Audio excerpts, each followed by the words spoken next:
This is the first meeting of the Council for the 2013. I am sure I speak for it. In accordance with the understanding reached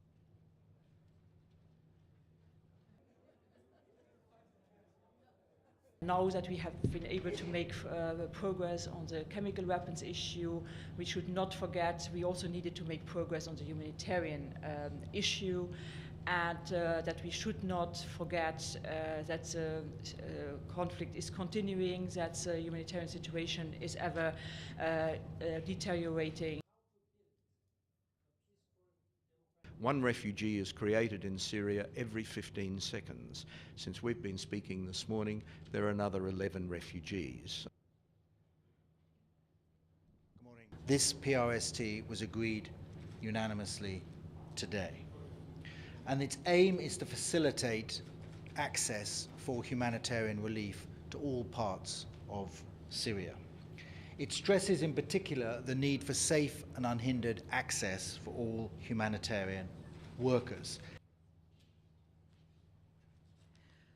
This consensus statement clearly calls on all parties to do their utmost to end the violence and stop targeting civilians. It also reminds them that they must facilitate the swift provision of vital humanitarian aid, and that there are serious consequences for violating international humanitarian and human rights law. I will not stop pressing the Council to turn this statement into a resolution, but in the meantime, we will use what is in the statement in the most positive way possible to make the changes on the ground that we need to speed up our operations. Some capitals are still against the holding of Geneva II conference. Then you have the problem of who would represent these thousands of armed groups and terrorist groups, including Al-Qaeda, operating in Syria. Who would hold these groups responsible and accountable to Geneva process?